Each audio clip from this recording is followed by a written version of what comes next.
Sálvanos es la oración número 15 de las 21 oraciones más efectivas de la Biblia. Es la oración de los discípulos y su historia se encuentra en Mateo capítulo 8, versículo 25.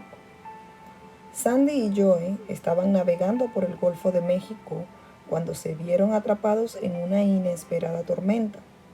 El viento les empujó hacia el mar abierto. Cuando la tormenta amainó, estuvieron sin rumbo durante 2 días, cociéndose bajo el sol ardiente. Sus reservas de agua se redujeron y sabían que sus vidas estaban en peligro. La pareja oró a Dios pidiendo ayuda, pero la ayuda no llegaba. Entonces Sandy oró una vez más. Oh Señor, tú eres nuestra única esperanza, por favor, sálvanos. Cuando hubo terminado, miró hacia arriba y vio en la distancia lo que parecía ser una cruz que avanzaba hacia ellos. Pensó que debía de estar alucinando y parpadeó para aclarar su visión, pero, sin duda, se trataba de una cruz en el horizonte. Despertó a su esposo Joe, quien también pudo vislumbrar una cruz moviéndose en dirección a ellos. A medida que se acercaba a la cruz, pudieron ver que de hecho era el mástil principal de un gran yate y definitivamente se dirigía hacia ellos. La pareja se levantó, moviendo sus brazos a lo alto para llamar su atención. Cuando se encontraban a salvo en cubierta, Sandy dijo: es increíble que nos encontraran. Pensábamos que nunca nos rescatarían. Pero la explicación que les dio el propietario del yate dejó a Joe y Sandy incluso más convencido de que su rescate no había sido una casualidad. El yate había estado viajando con el piloto automático durante varias horas, pero inexplicablemente el barco terminó viajando a 10 millas de distancia de lo que pretendían. Sálvanos. Quizás se encuentre navegando por la vida, progresando y disfrutando de su viaje, cuando de la nada se levanta una tormenta. En cuestión de segundos se ve abrumado al ver cómo las enormes olas le golpean y luego le arrojan al aire sin misericordia. El agua entra sin cesar en su barca más rápidamente de lo que usted puede desaguarla. Los fuertes vientos le hacen tambalearse y le desvían de su trayecto original, perdiendo así su orientación y también su esperanza. Las abiertas fauces de un destino funesto empiezan a cerrarse a su alrededor. Nadie es inmune a las tormentas de la vida. Aunque esté haciendo todas las cosas bien y vaya en la dirección correcta, las tormentas le alcanzarán. La cuestión no es si las tendrá o no, sino cómo responderá. Una de las oraciones más eficaces de la Biblia vino de los discípulos cuando navegaban por el mar de Galilea. En ese tiempo el ministerio de Jesús iba viento en popa. Los discípulos estaban navegando para alejarse de la multitud con el fin de descansar cuando se levantó la tormenta. Mateo narró el evento. Luego subió a la barca y sus discípulos lo siguieron. De repente se levantó en el lago una tormenta tan fuerte que las olas inundaban la barca, pero Jesús estaba dormido. Los discípulos fueron a despertarlo. Señor, Señor, gritaron, sálvanos que nos vamos a ahogar. Cuando se dieron cuenta de que la tormenta era demasiado grande para ellos, ni siquiera intentaron manejarla por ellos mismos, ya que era una situación que se le escapaba de las manos. Entonces acudieron a Jesús. Señor, sálvanos. Cuando acudieron a Jesús, pudieron decirlo en 2 palabras: Señor, sálvanos. No había tiempo para discursos preparados, ni tampoco era ocasión para intentar impresionar ofreciendo pensamientos profundos o palabras polisílabas. Esta oración tenía que ser como una flecha delgada y puntiaguda dirigida al corazón del asunto. No le contaron a Jesús todos los detalles de la tormenta. De hecho, ni siquiera mencionaron la tormenta. Él ya lo sabía. No le dijeron a Jesús cómo tenía que salvarle, pues la situación les sobrepasaba. No necesitaban que Él les ayudara a achicar agua o a bajar las velas, sino que necesitaban que hiciera algo y pronto. Simplemente le pidieron que les salvara.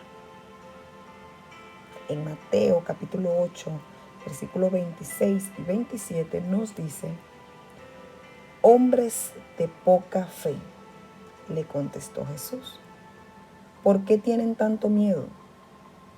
Entonces se levantó y reprendió a los vientos y a las olas, y todo quedó completamente tranquilo. Los discípulos no salían de su asombro y decían: ¿qué clase de hombre es este, que hasta los vientos y las olas le obedecen?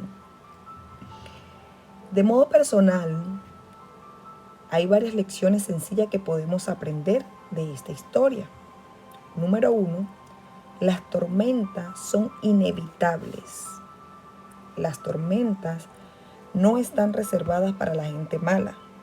Estos discípulos no eran hombres que iban de crucero jugando y bebiendo, ni tampoco estaban en el barco engañando a sus esposas, ni acababan de robar un banco y estaban huyendo de las autoridades, y tampoco eran piratas asaltando barcos desventurados. Eran los discípulos de Jesucristo. Usted se verá envuelto en tormentas, quizás sea tormentas de disciplina o tormentas de desarrollo, pero llegarán.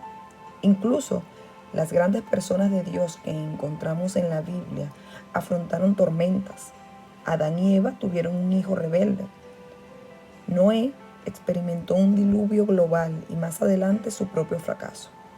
José fue echado a un pozo, vendido como esclavo y después encarcelado injustamente.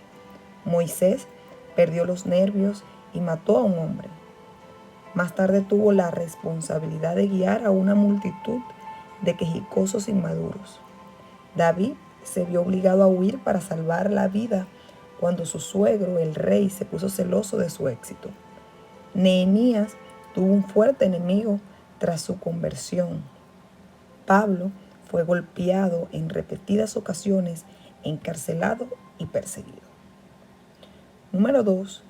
A veces seguir a Jesús nos lleva a las tormentas.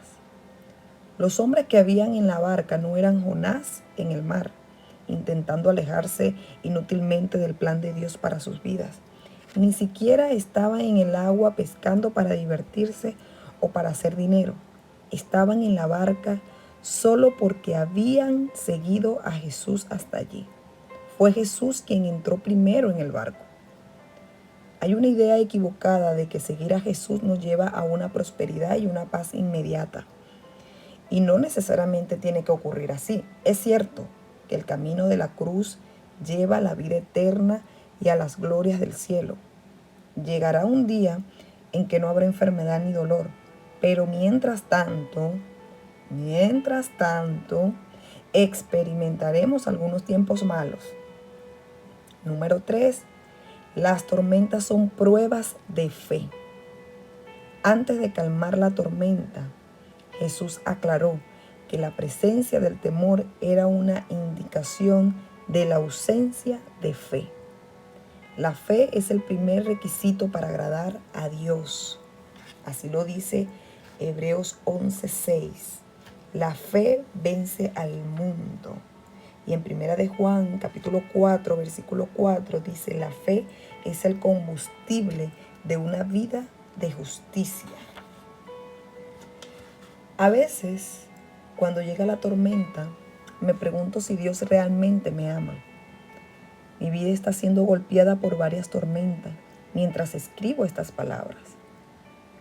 Me avergüenza confesar que el dolor me agobió y dije estúpidamente: Dios pensaba que me amabas. El pensamiento es que si Dios realmente me amase, me protegería de las tormentas. Pero ese claramente no es el caso. Jesús amaba a sus discípulos, sin embargo, estos se vieron en medio de una tormenta mortal. Dios Padre ama a Dios Hijo, y sin embargo Jesús, el Hijo de Dios, estaba en una barca que estaba a punto de ser tragada por unas olas feroces. Número 4. Jesús va con nosotros en las tormentas. Jesús estaba con ellos en la barca. En otra ocasión, cuando los discípulos se toparon con otra tormenta en el mar, Jesús llegó a ellos caminando por el agua.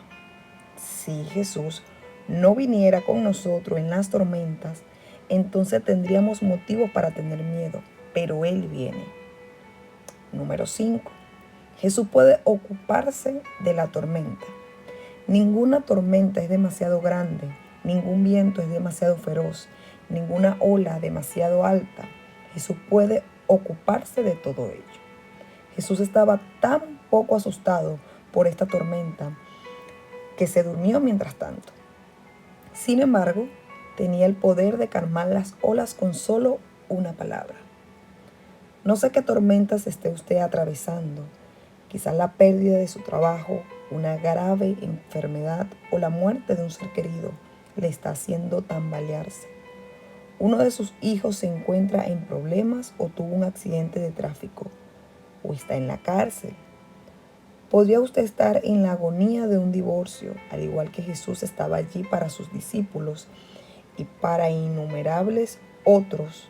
Él estará ahí para usted. La solución puede que no sea rápida o sin dolor, pero Jesús puede hacer que todo obre para bien. Usted sabe que Él puede, confíe en Él. Número 6. Tenemos que pedir. Los discípulos no esperaron a que la barca volcase y estuvieran perdidos a la deriva sin esperanza alguna en los peligros de las profundidades. Acudieron a Jesús y le pidieron que les salvara antes de esperar demasiado. Pedir en oración a menudo era algo que Jesús demandaba. Estas son algunas de mis peticiones favoritas. Mateo 7:7. Pidan y se les dará. Mateo 7:11. Cuanto más su Padre que está en el cielo dará cosas buenas a los que le pidan. Juan 14:14. Lo que pidan en mi nombre, yo lo haré. Juan 15:7. Si permanecen en mí y mis palabras permanecen en ustedes, pidan lo que quieran y se les concederá. Juan 15:16.